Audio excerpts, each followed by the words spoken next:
One. Hi, everybody. Welcome to the last session of Microsoft 365, M365 May. I have a very special guest with us, Jeff Teper. Thank you so much for joining us so late at night.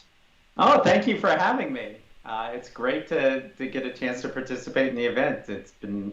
Looks like you've had a great series of events over the course of the month, and happy to join you for the close.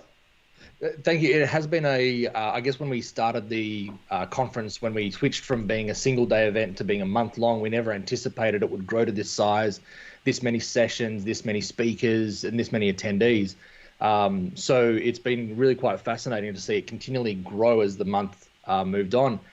So yeah, as I said, very appreciative to have you close this out. And for some of us to be able to then sign off and go, well, we went out with a bang. That was a great last session.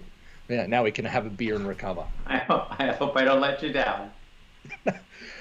So we had a few questions that we gathered from people, both from speakers at the conference, our own questions internally, people on social media that I wanted to go through with you. And I think just to kind of, I guess, probably a little bit more unofficial style answers, which obviously, we're streamed live, so everything's still somewhat official. But probably the most contentious one was, out of the tools within your purview, which would be your favorite and why? Yeah, that's tough because I love all the things I work on, and people, if they found out I said something that, it is pretty special to still get to work on SharePoint, to get to start a project from scratch, go through all the twists and turns you need to get it to be successful, and have such an amazing community of advocates, and then get to reboot it for the cloud AI world a second time. That's a pretty special journey, and I don't think anything will ever substitute for that. But I love the simplicity of OneDrive that I work on. I love Teams. I got to work, before picking up Teams, I got to work on the core office team for a couple of years, along with SharePoint. And it was pretty magical to work on Excel, I'd have to say, because I remember starting my career and convincing the company I worked with to buy an expensive 386 PC for this thing called Excel and Windows. And it was a 10-person company, and I had to say, trust me, this is the future. We will be able to do so much because of this magical spreadsheet. So if you really said like what captured my imagination, it would be Excel. And I was, 20 years later, or 20 plus years later, it was fun to actually work in the Excel team and make something that was perhaps the most flexible product ever invented. So if you force me to pick one, I have such an affinity to SharePoint, I'll pick that. But Teams and Excel also, have a special place for me. Well, and I guess on that segue from, starting from your early passion of Excel, one of the things that was announced last week at Build was Microsoft Lists. So yeah, for people like myself who've been working with SharePoint since 2001, and have seen, I think Lists came into SharePoint in 2003, was it? WSS 2.0? They were in the first version, but it wasn't, okay. Because it wasn't until V2 when SPS was built on WSS that it all sort of made sense as one. But they were there in the first release. There was a project originally called Team Pages that was sort of before XML, we had a custom XML-like thing called Camel that we wrote on top of SQL Server to give a end-user database-like thing. But yes, they've been there for a while. So it's fascinating to see that SharePoint lists have, over the last few years, since the modernization of SharePoint, have grown. Conditional formatting is out of the box. So a person like me who personally is afraid of Excel, because all I can do is sum and concatenate. So SharePoint lists have always been a favorite of mine to actually break data out of a spreadsheet and get it into a table in a format where we can do things with it and show it in web parts. So seeing Microsoft Lists come out the gate as basically already what was a supercharged solution, now even more supercharged, what are your kind of expectations of it now that it's kind of, I guess, been not probably mainstream, like we've taken this amazing tool out and said, right, it's in your face, everybody, here's Lists. Yeah, it was interesting, and on social media, we had to keep making sure people understood the full flexibility of the story we offered, because what we're doing is kind of like what we do with files, where SharePoint's our content management system, and of course you can get files, lists, and pages in SharePoint sites, and sometimes you want that, sometimes you want to make a website, but sometimes you want that side by side in the conversations, so SharePoint projects inside Teams. And then sometimes you just want the one app for the data type. I just want to go to OneDrive for all my files. I just want to go to Power BI for all my dashboards. So there's not, one thing that's really hit me over the last couple of years, there's no either or. There's both the hero app for the data type, but then there's putting it in a collaboration context with heterogeneous data, and that's what we're doing when increasing SharePoint and Teams integration. And a couple of years ago, we were thinking, gosh, okay, we're making progress with lists. Power Apps gave it some energy too. So we had both sort of end users doing things with lists and then developers customizing with Power Apps. And we said, gosh, we keep hearing from people that they're not aware that we even have these things. And we said, gosh, why don't we do what we did with OneDrive, which is don't take them out of SharePoint, but give people a streamlined, purpose-built app for it. And so about a year ago, we really increased the funding of the team. We put some of our top designers on it. And the feedback was overwhelming. I don't know if I should tout this stat, but you could figure it out if you wanted. The Lists announcement on the tech community blog got more views than all the other ones combined. All other ones, wow, including all the Teams ones, all the Azure ones. So in the virtual hallways, people were high-fiving because we were hoping this was going to be big. But you never know when you announce something, will anybody care a little bit or a lot? And it's clear the market is excited about it and sees the need for a sort of a pure play list solution, but it also sits inside Teams and SharePoint. So, and I think that that the power of it, as I was saying before, with it being buried inside of SharePoint for so many years, so few people have actually come across lists in SharePoint and realized that they could break their data out of the confines of the file and do something with it, and have lists look up other lists and display in web parts and get embedded in Power BI charts and those kind of things. Instead, people just work with Excel and have views that are sort of card views and columns that are sort of graphical columns. Like if you want 5 frogs for the scale of 1 to 5 versus 2 frogs, or whatever you want to do. We have all this power, but with this new release, we're both, as you said, breaking it out and just taking the UX to the next level. We had Michaela Barrett and the team did a 17-minute video, and we looked at it and said, it's 2020. Nobody watches 17-minute videos anymore. Let's edit it down. And then we watched it and said, oh, this is too good. We gotta delete the whole thing. And I think that's the thing is we as you said, we struggle these days with attention, but when it's worth it, we really pay attention. And that particular announcement for me was exciting because for the last few years, ever since the modernization of SharePoint, have been telling people this is not, you can't even almost say it's your father's SharePoint, because we were still doing it. It's not a generational thing, but it's not the same SharePoint as before. Yeah. It's funky, it's friendly, it's easy. I basically tell end users now, if you know how to use a mouse, you are a SharePoint designer, because it is that easy to use. So Lists is a great extension of that now, of that next level. But I do want to ask a question about SharePoint that bugs me a lot, and I would like to know, does it affect you the same way? Should I just let this go? When you see SharePoint written with a lowercase p, how do you walk past that?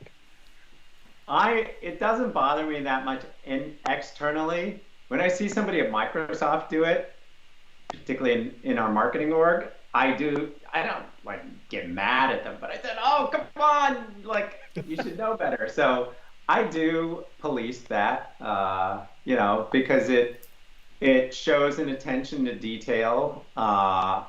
If we don't treat our spelling, capitalization right, it will reflect on our attention to detail on our UX and running our service. So please capitalize your P's. It should almost be like a dictionary thing that's just built into the Edge browser, into Word. Anytime you see SharePoint, auto-correct it to be a capital P. Yeah. So, yeah. So I guess I know where I'm going to be sending any time I see a Microsoft, like a docs.microsoft.com article that has a lowercase p or... Yeah, everybody can send them to me. I'll get them fixed. Well, I wanted to ask a question then about Teams. Teams has been growing from strength to strength, and especially in this era of COVID, people are using Teams that weren't historically using it before or weren't ready to use it. Now it's been thrust into the limelight. One of the things that is interesting around Teams is the reference to it being a meta OS. So where Windows is our desktop operating system that powers our hardware and connects to resources, Teams is what connects us to productivity and to other people and information. Do you envisage a world where Teams would potentially be baked directly into Windows, so it's just the OS? We boot into Windows and everything is accessible from a Teams perspective? Yeah, we definitely think about how Teams in Windows can be better together. I think we talk about this subject a lot. One is I think there are things that are still going to be separate from an operating system standpoint. An operating system has to have device drivers and kernels and a shell that can run everything from casual games to serious business software like SAP or something like that. So there's a set of things that people think about in terms of the operating system. But if you think about,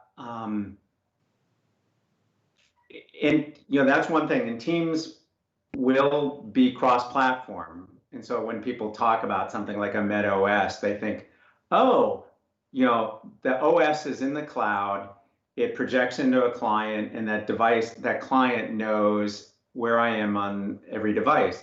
And this isn't the first time people have used this analogy. They used it for Outlook long ago.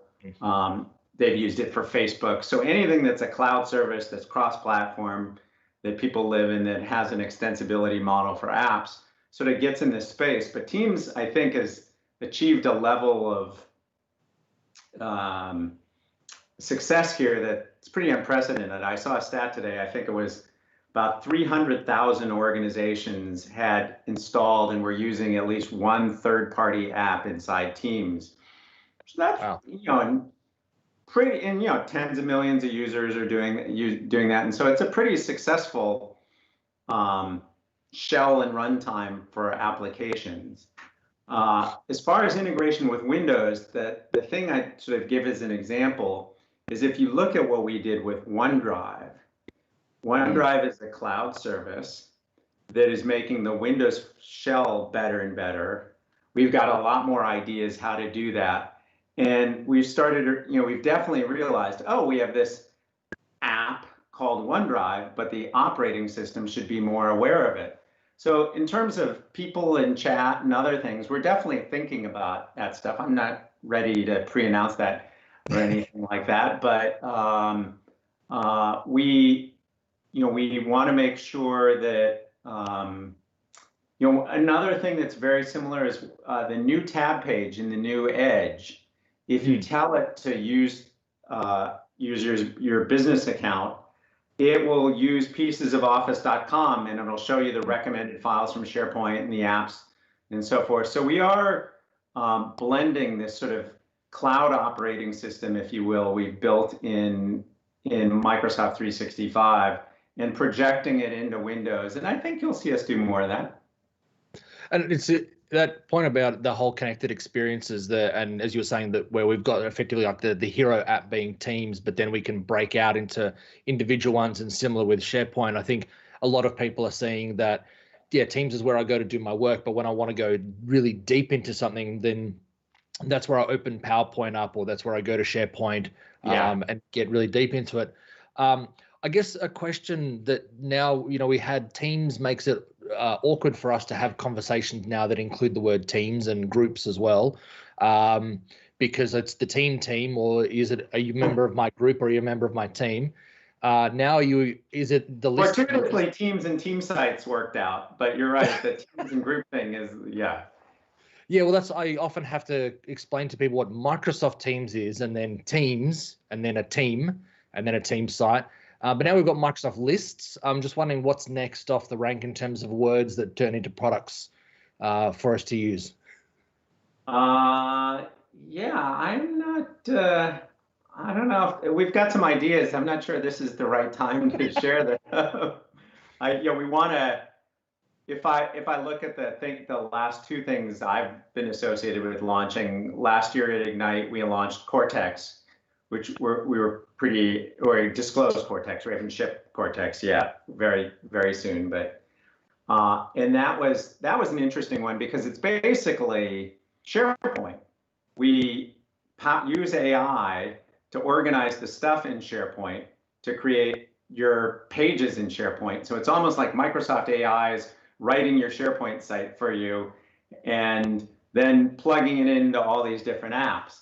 But we thought it was such a big thing, we needed to give it a new name. And so this was this one, is it a feature, is it an app? What do we do? We talked about it for a while. That was when actually Satya said, wow, you've got a big idea, come up with a bolder name for it. And so this thing that might have been positioned as a feature of SharePoint, we gave it its own name. Similarly, lists, we felt like we needed to give its own identity, and we learned from OneDrive that we could do that. We could have our cake and eat it too, have a dedicated app. So we have a few more tricks up our sleeves, but nothing as far as law. I think if I were you guys, I would say, could you please ship List and Cortex first before you go start the next thing? Yes, that would be great. I think a lot of people are clamoring to see Cortex in the wild, and definitely List as well. So look, I've had enough of, I guess, hogging your attention with questions. Some of my team who were also the driving force behind M365 May also want to ask some questions. So I've brought in Rebecca Jackson and Mark Powney, and obviously Daryl Webster and Megan, my wife, who doesn't have to join by a separate meeting and is somehow as tall as me. Hey, Daryl's a service, right? That's the one. That's me. Yeah. And I'm a service right now. I can see that. Well, I guess, Daryl, Mark, do you want to start with your question? You've been on the longest. Yeah, Jeff, this is around hub sites, and that it's really been great to see the evolution of SharePoint and the services that leverage SharePoint become more of a flatter structure that's easier to restructure and connect and change, especially as organizations at the moment, they're creating teams left, right, and center, and how are we going to bring those all together? We're using hub sites. But I thought, coming down to another level and another layer, we see sometimes problems when people rename folders and it breaks paths and things. Is there a view at some point to maybe make the file path or the folder path immutable, so it really doesn't matter what things are named, that underneath it all, it'll all still connect? Yeah, we are trying. You might see in features like when you share a document with somebody and you move it, we send out notifications now that it's been moved and people still have access. And so we've done several things to mitigate that. We would like, if we had it to do all over again, we would have an immutable identity that was independent of the name. And the challenge with this is a lot of backward compatibility. There's a lot of custom apps. There's a lot of older versions of Office and Windows. And so as we think about how we evolve to something like that, we have to think about how we don't break all those apps. And so that's what's made it harder, and why we've taken some sort of half steps that didn't break everything, but got people to address some of the key scenarios, like, hey, you shared this doc with me, and now you moved it, and do I have access to it? But it's a good. We continue to work at the problem. Good to hear. Good to hear. That's my question. Who's next? Yeah. Who is next? We don't have a specific order. I'm going to go with Megan because she's giving me eyes. There were no death eyes, but they were there. And I'm feeling under pressure now. I'm just going to disappear. Yeah. Hi, Jeff. So the session that we ran before you, just in the hour before, was a panel that we put together with a number of people in leadership. And we talked about tough conversations and leadership in a crisis. So kind of in that theme, I'm curious in your role, how you've had to adjust yourself or your role as a leader during COVID-19 and how your job's been impacted in any way that you can share, obviously. Yeah, it's easy to say this. This has definitely been the most challenging period of my career this last 3 months. And both because of COVID and because I took on responsibility for teams on formally, it was announced in January, but I got the keys to the car on February 25th. Wow. I think a few things. One is just understanding that all this, people react to it very differently. Some people are very quiet and you don't know how hard they're struggling. Other people might lash out and get emotional. And just without overdoing it as a leader, just trying to be a good listener and acknowledge people's feelings and letting them know you're hearing them. And then just take in our staff meetings, team meetings, taking the time to ask people how they're doing. Like 6 months ago, in my meeting with the leaders in my team, I would not start the meeting with, let's go around and tell everybody how we're doing. And, there are people who said, this really sucks. My wife and I both work. We have a 3-year-old and a 5-year-old. We have no idea. Childcare is off in the unforeseeable future for us, and we are struggling. And I had one direct report that said, look, I just need to take a week off to support my family and be present for them. And he felt very guilty doing it because his team was working very hard and he saw his peers working very hard. And we all, like, in that moment, you got to know when everybody needs their time and just say, hey, we trust you. You work hard, you'll do what it takes. Go focus on this and we will cover for you. Don't worry about it. So just having a lot more openness about this. My instincts is to be pretty down to business. And not that I don't care about people. I love working with people and I love the people I work with, but it's sort of like I want to be efficient with everybody's time. And so I had to really work on myself and say, let's ask how everybody's doing at the beginning of this. And if somebody's struggling, let's talk to them. The second thing is people worked very hard.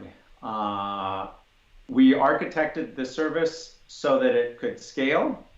That didn't mean it was trivial. We had to add a lot of Azure capacity. We had to make sure that Teams and SharePoint and everything else was provisioned on it and ready to go. We had a lot of field salespeople from Microsoft on the front line with customers under stress. We had customers under stress. I think you all see this. There's some companies that are doing well. There's some that are doing okay. And then there's some companies where this is an existential moment for them, where they may not have the cash to survive. And these are companies of all sizes. And you can imagine, and with Teams, we had people come to us and say, hey, I want to deploy for hundreds of thousands of students overnight. They're coming in next week. Will you be ready? Or that Skype for Business migration I was going to do to the cloud and take 2 years? Can you do it in 2 weeks? Yeah. So a lot of stress. And just another example for us, we ran our build conference last week on Teams. Went pretty well. Not perfectly. Before the event, there were you do dress rehearsals, and people are stressed and maybe get a little snippy, and so part of your job as a leader is to not lower the bar for performance, because if we didn't keep Office 365 running and healthy, we would be letting all of you and your customers down. So we've got to say to people, hey, look, I'm sorry, we have to, it's Office 365 7/24. People are depending on us, hospitals, schools. And so we had to, as a leader, be very clear where the bar is and where we needed help. But our teams are big enough that if somebody said, hey, I'm done, you got to take me out of the game for a little bit, we could say, great, we have a big team, we can bring in others to help. So that navigating that high bar we needed to have for customers as we were scaling the service under stress, and neither beating people up, because that's terrible, and I don't work that way, and the company doesn't work that way, but also not saying, hey, it's okay, if the service doesn't scale in Australia, who cares? They'll forgive us. They'll give us a week to get it back up and running. It's got to run every second. We're 4 nines on the way to 5 nines, and so I've also learned a lot from Satya is a very empathetic leader. There's people who work for me that are naturally more attuned and read people, I think, better than I do. And so it's been a great chance for me to watch and learn and talk to my peers. And one thing I did, it was a long weekend in the US last weekend. And one of the people who works for me, the director of PM for OneDrive and SharePoint, he said, look, you need to take a day off and you need to tell everybody you took a day off. I said, what? I never do that. I mean, I take days off, but I don't. He said, no, you have to put in the Teams general channel, I'm taking a day off and I'm not reading email and not on Teams for 4 days straight.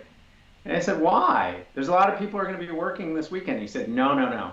They need to see it's safe to declare publicly you're going to take a break in the middle of all this. And so that wouldn't have occurred to me. When I did it, I got a bunch of kudos for it, and I said, don't thank me, thank Omar. It was his idea.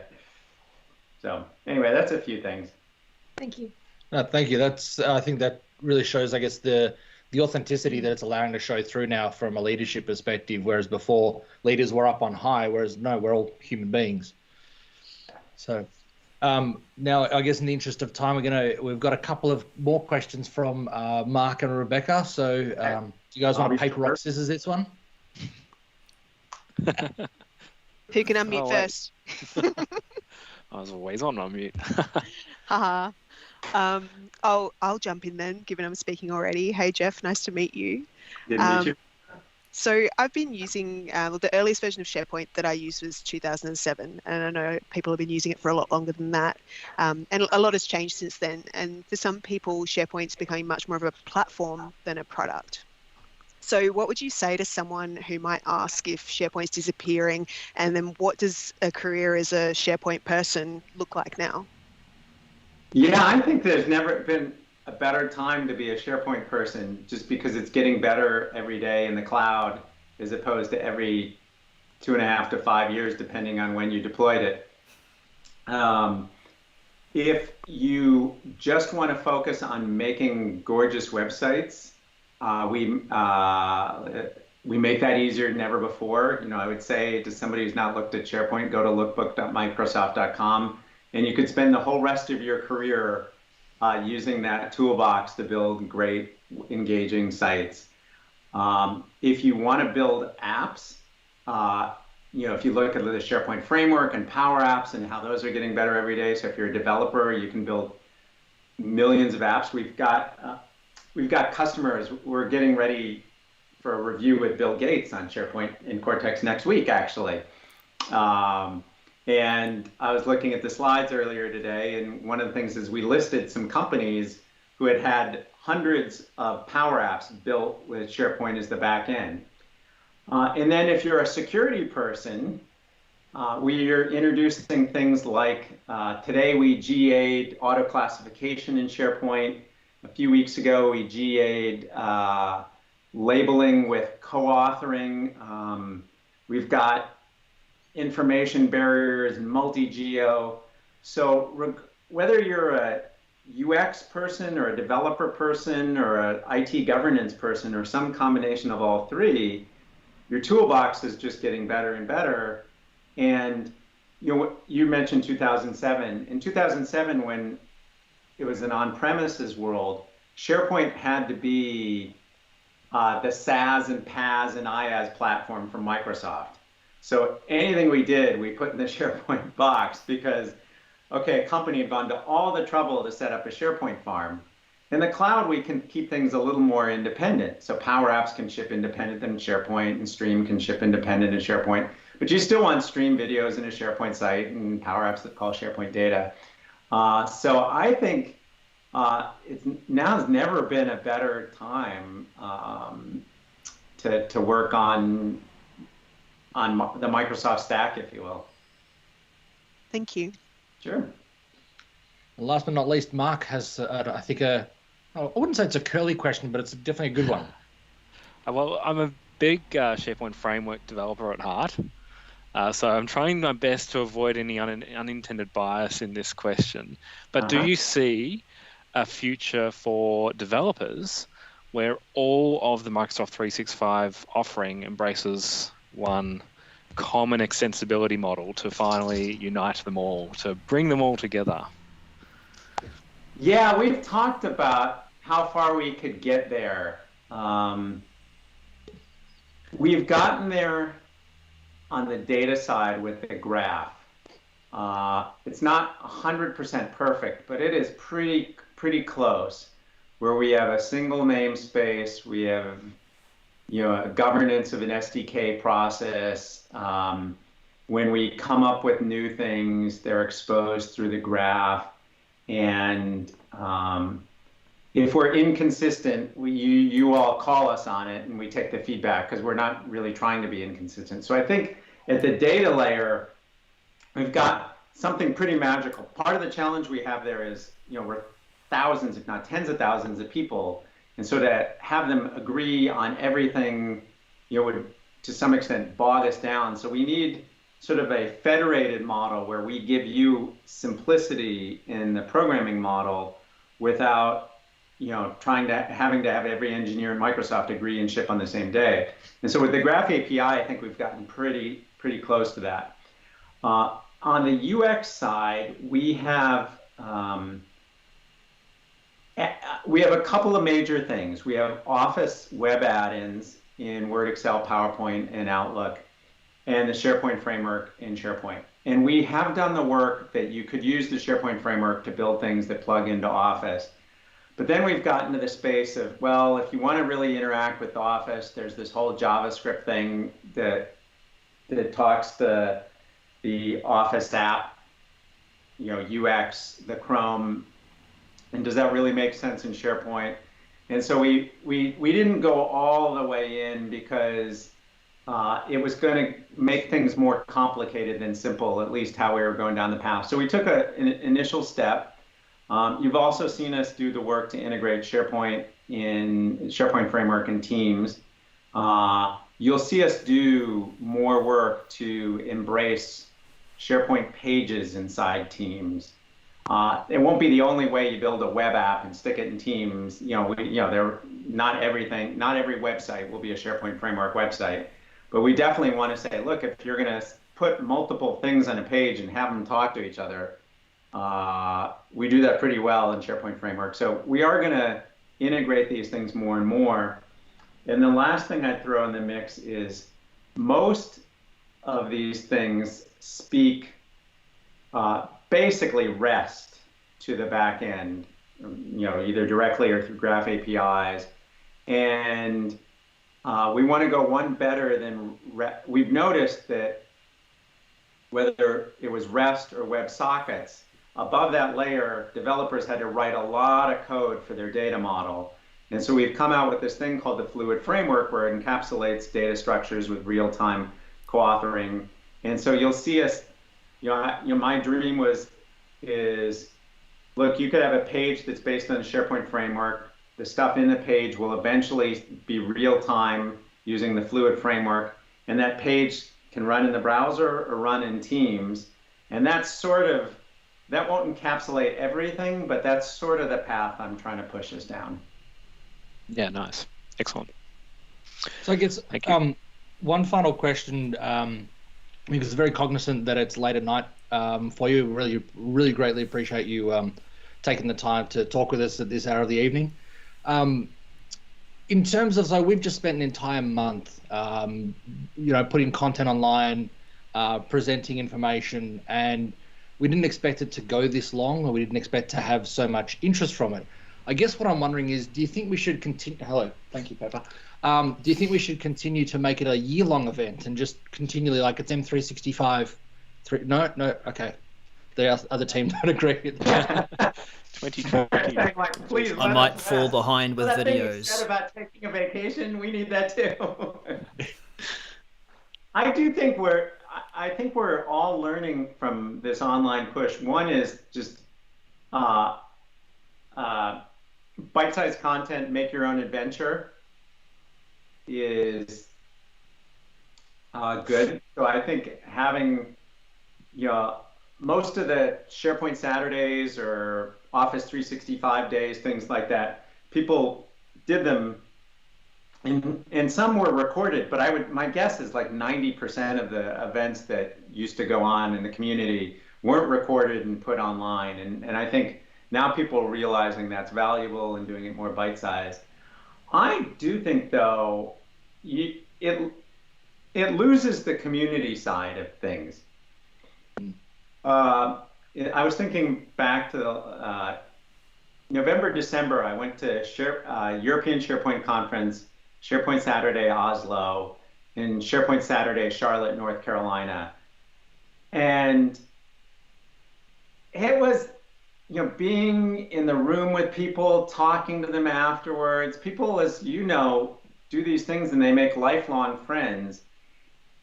In this medium, it's hard to make new friends. It's possible, but it's much harder. And if I think about all the people I've known through the years, through the SharePoint community, who've moved companies, who've done startups, who've worked together, who've referred business, who've hired, all that. So I think it's great to record the content and make bite-sized versions available, in part because it changes so fast. We just announced this list thing. What if your event's once a year and you had your M365 day event the day before we announced lists? Are you going to really, in New Zealand and Australia, not have another community moment? So I think it's good to record things and put them online, but as soon as it's safe to get together in person, it'd be great to bring that back. Well, and I think a lot of us who have been in the community and been at MVP Summit, Ignite, Build, those kind of things, we very much look forward to actually getting to be in person and hugging our fellow MVP. Not everybody is lucky enough to be married to another MVP and could do that anyway. So I very much look forward to seeing the people on this call and yourself at some point in the near future. So thank you very much for taking the time. Thank you, everybody. Thank you all for supporting us. I can't tell you, we do not take any of this for granted. This is hard work on all of your part. You get to choose which companies to bet on and evangelize, and to do this in your copious spare time where you all have busy lives and are coping with this. Really thank you. And I'm glad you reached out and gave me the chance to join you. Thank you very much. And again, thank you for the time and for making this possible for us. Great. Okay, go take a month off. See you, Jeff. That'd be nice. Thank you. Thank you. And this is us. It How does is. our scene look? Wow. Well, this is about quite a deep nice dive. climax now. It's just us now. Yeah. Just us on the call and the 39 people watching live. I did think just before as he was talking, Bex, we met, I think, in November last year. Mark was a colleague, and we've stayed in touch. Lorian and Daryl, you are from different countries and you've met through the Microsoft community. And so it is amazing what community can bring together. 5 random people have done a whole, month-long conference, but we've all been connected through this technology. We're not, friends first. Well, that sounded insulting. You know what I mean? Well, and I think it's definitely been challenging for probably, I guess, people like myself who have been in the community for a long time to not be able to do an event like this in person, because, when MVP Summit was turned online back in March, that was people were not happy about it. But this is kind of like an annual pilgrimage, not just to the mothership, but to actually see friends and really get to hang out. Because we'll talk online, we'll chat on Facebook, Messenger, WhatsApp, whatever, calls like this, but actually being able to really just hang and chat and give ourselves real hugs. I think it's probably similar to everyone who's working from home. A lot of us probably miss hallway conversations, in the kitchen getting a coffee. It's that ad hoc stuff. And for us 5, I mean, Daryl, the last time I saw you, when I've met you over the years, it's been those burger nights at a conference when some people have ducked off, and there won't be those sort of things for who knows how long. So it's just like the workplace, I feel like, where it's just a loss of that ad hoc and the things that become really valuable and connect us all together. I think this is a great excuse to get together in a way that I've never really. I mean, I've always been part of the orbit of this community, but it's to get involved and to maybe come on to a Friday drinks or whatever, which is all at home in isolation, but still Friday drinks. Hey, that's a great way to kind of just get to know a bunch of people who you might see on your Twitter feed every now and then or whatever, and actually see them face to face. It's actually allowing me to connect in a way that I've never done before. And I think that's so true. The great thing about the way this was organized is a bunch of people were brought into this that weren't previously brought in, right? The speakers was such a wide range of people, and that sort of created that community that's come about, I think. Yeah, and I think that's what I love about community, like different events. And I think about at the end of an event when I'll say goodbye to someone and I'll be like, see you at the next thing. And I don't know what that is right now, but when you said, Mark, about Twitter, like you turn up at an event and you go, have we met in person? Do we just know each other from Twitter? Who cares? Let's chat. That's the community is more than just physical, but it is those physical meetings. I first met Lorian and Daryl at those sorts of events, and now I get to do cool stuff with you all. That's what it's about for me. I want to meet cool people and do cool things with them. Yeah, and the last time that Daryl and I got to hang out was having burgers at an IHOP in midnight in downtown LA. So, chatting like this is great, but it's not the same experience. Yeah. Daryl, how have you found this whole experience? You've been the member. Well, being the member of the team that's in New Zealand makes you feel kind of separate, but we've all kind of been equal in that we're all dialing in. But what's it been like for you? Look, I'd been working from home for 6 years. This is part of my current story. I went back to work in an office, and for 6 months it was cool, and now I've been back home for 3 months or so. So it's working remote and connecting with people's not foreign to me. And if I was to say that,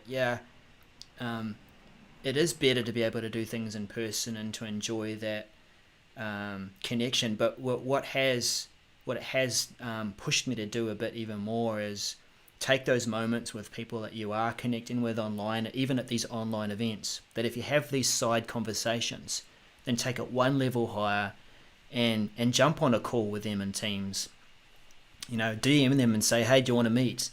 Because this is how I've met each one of you, even you, Mark, It's like you just got to take it to that next level. And I think my experience of this event, while I have been remote, I haven't felt distant. I felt connected to each one of you and to people as they've I've had the pleasure of producing some of their sessions. I've got to talk to them about their content and say, so what are you presenting and how would you like me to sort of focus on your content and help you tell your story? And that's probably been the most exciting thing for me is is that each time I had that opportunity, I got to hear something different from someone as they poured out their passion for what they had to say. They clearly had put a lot of effort into what they had prepared, and they knew their story, and sometimes it felt like it was just another limb. But it was just such an honor to be part of that. And the recordings are still coming. They might be finished maybe by Monday, Tuesday next week, but don't worry, people, all your sessions will be up, I promise. The tweets are still coming, but I might not do any more tonight. Something that you just mentioned made me realize that I think it's been quite special in some ways. So taking on the role of producer, as we all have, yes, we see if we're at a conference in person and someone gets up on stage and then they get down off stage afterwards and you go approach them, they might be a bit guarded or in their presentator mode. Whereas when you dial them into a live event and you've got 10 minutes with them just one-on-one while you're helping them prepare, I think there's an element of vulnerability there. And sometimes we're helping them because they're confused and struggling with the tech, no matter how savvy they are, because live events can be challenging. But I think we've all had that in common as well, which I think has been a bit special at times, that you've had this one-on-one with people, guiding them onto the stage, in the digital world before they launch out and do that thing you referred to, which has been interesting. Yeah, it's quite intimate. You're right about the vulnerability, as you were saying. It, like, those moments have been really lovely, and I've not done anything like that before. So moderating people in that way, I've really enjoyed it, and those conversations, and sitting there and paying attention. Looking at those questions, it's really fun, and it's a different way to do it. It's a different experience. I guess one thing that I'm particularly happy with what's come out of this event is when the three of us were looking at creating M365 Saturday for May 9th, we were very adamant that we wanted to have a mix of content and for it to not just be technical, and to focus also on the people side of technology, not just change, but as in what is it that drives business? How do we improve ourselves as individuals in our career and those kind of things? And I think what's been great to see is being released from the confines of an 8-hour-long event, the amount of extra content we've been able to get and the amount of speakers and insights and things about that specific area. I'd be curious to actually see how many M365 sessions versus non-technical sessions we actually have at the end of this, because we have a huge amount of people-based sessions, like the one that you just had, the panel you just did before was nothing to do with M365, I'm guessing. I haven't actually putting that on my to-do list. Where is it? Yeah, I haven't produced a lot of Microsoft product focused sessions, but obviously because I was selective and wanted to do all the things that were way outside the tech. But it has been really good that there's been it isn't just a conference where I can't speak about code or flow or Power Apps, therefore I can't present. There's been business leader style conversations and interesting topics. It has been really good. I don't think we can go back to 365 Saturday next year. It's not going to be the same. Weird. We definitely need to think about it. I started looking at some stats, which I've been sharing mostly internally with us. But so, May had 5 weeks in it. We've produced about 89 hours of content, which is blows me away. 105 speakers, 115 sessions, and over 2,000 people registered. And our diversity mix, which we were deliberately paying attention to. We wanted new people and different people. We did restrict to Australia, New Zealand. We had one person from New Caledonia, but that was to give a platform for this region, because with so many of us being MVPs on the call, we could quite easily reach out to all of the amazing international speakers we know, but what about giving new Australian people a platform? And I think, yay us, I think we did it. I remember a few weeks ago or a few weeks before, maybe it was March, when we thought, I wonder if we'll get many speakers. And then we went, holy crap, we got 110. Yeah, it really kind of just exploded. It was like trickle, trickle, trickle, boom. Yeah. Or to quote DJ Jersey Jeff in the Fresh Prince, tick, tick, tick, tick, boom. Sorry. That's quite dated. As are most of my references. I guess from that, I think a lot of speakers probably sign up because what else are you going to do when you're stuck at home, right? right? Hey, Oh, why thanks. not? Why not It's- prepare it? It's not because they want to do stuff with us and contribute to this. No, it's because they're bored. Yeah, bored. Nothing else to do. Did you That's guys feel interesting, that did you feel that this gave you a focus to pull you along through a tough time? Did anyone sort of reflect back and think, what did I do in May? Well, I could have been focusing on being at home alone, but I felt like it kind of kept us committed to something and accountable every day. Other than our jobs and our children. Maybe that's a good question for us to each answer and say, what motivated you to contribute to this event? For me, Start with you. I wanted to just take on the challenge of trying to get these videos out there and try and keep a standard and piece it together in a way that was consumable for people to engage with later on. And that's been an honor. I know it's still a work in progress, but to do it for a event that had so much value for the local community and for some of our speakers, as it could have been the first time that they've tried to present an event like this, or even tried to present online. And I've just enjoyed being able to try and play my part to help get their confidence and their exposure out there. And yeah, it's been good. Bex? I'm like, the silence. I think for me, I always like to try new things, and I've been volunteering at events like this for a long time now. And to be able to work with a couple of people who I think are amazing, plus a couple of other people who I think are amazing, and actually build it from scratch has been really challenging, but really cool. And I thrive on the adrenaline of the last minute and the challenge and the unknown. And my husband said I can't do this again, but if he's watching the live stream, I will. because it's fun challenging me, but also it is really great to be able to give this to the community and give people who we think are awesome a platform. And 89 hours of content. That's, we've done that together. It's like, it's awesome. I haven't even started drinking yet, and I'm like, woohoo! How about you, Mark? I think so. I have other extracurricular activities that I used to participate in, and that was like a community choir that I've been involved with, but that's all been shut down now. It's really high risk activity is choral singing. So this, and I was involved in that group for technology reasons as well. Like I was providing a really good platform for them or developing a really good platform.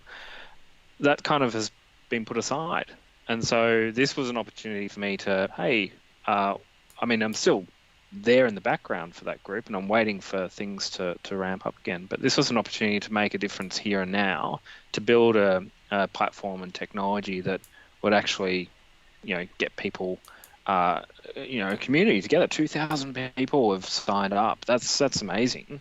And to be able to say that I had a hand in doing that, where I otherwise wouldn't have, I kind of saw that coming when I put my hand up to help you guys out. So I appreciate the opportunity.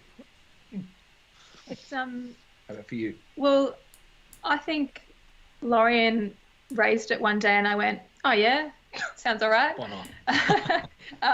But I think one of our challenges, I guess, is I think it's quite hard for some people to get the opportunity to go to conferences, and also not a lot of conferences have everything available online, and it's also expensive and all that sort of stuff. So I think I was probably also really keen to be involved in bringing fantastic content to anyone. And I think there's probably a lot of people out there, this might be the first time they've really kind of engaged a lot more in this community and had access to this content, or some of the speakers as well.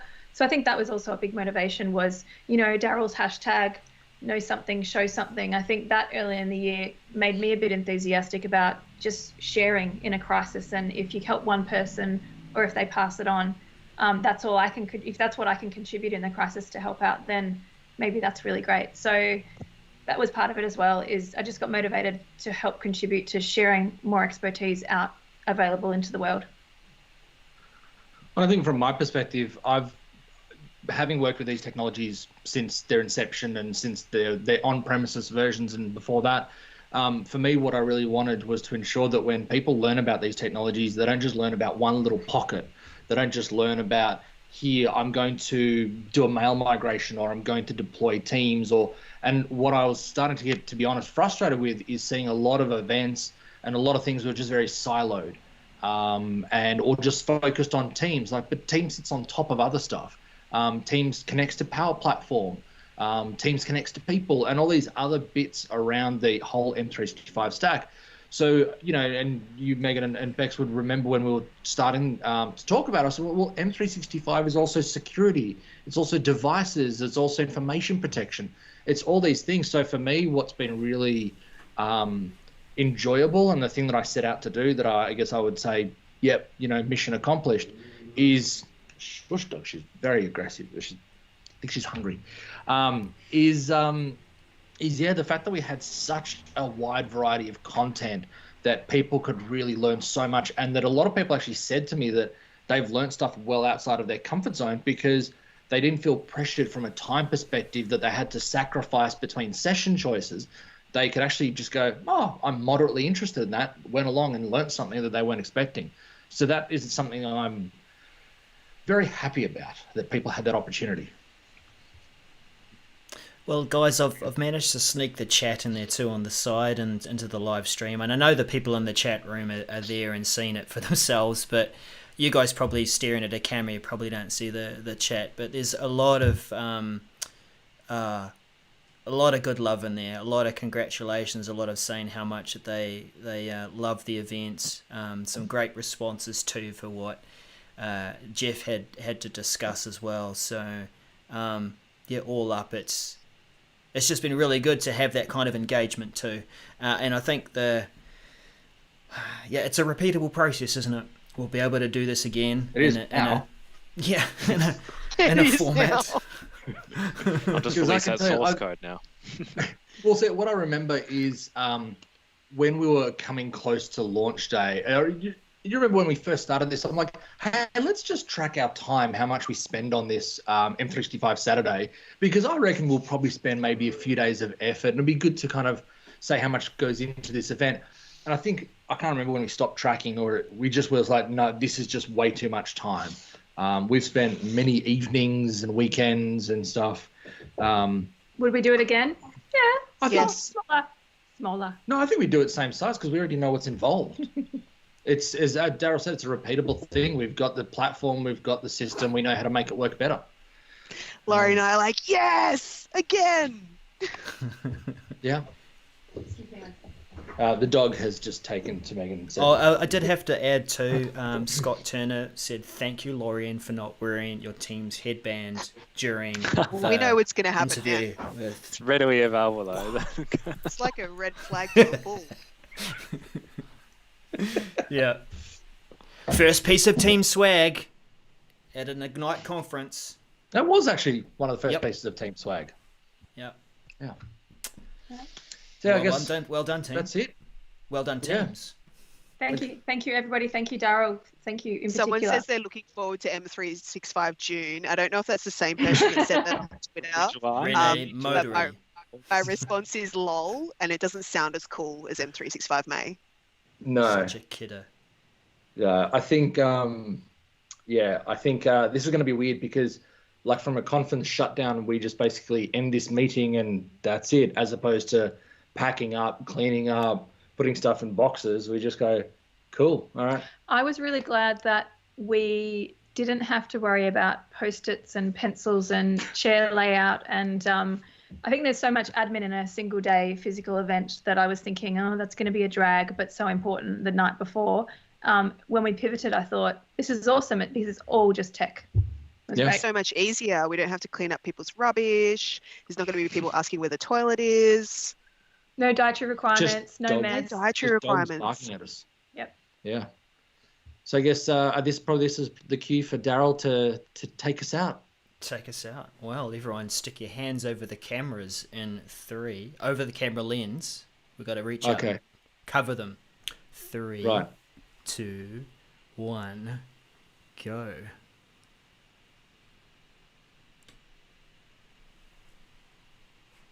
And we're at a blank scene.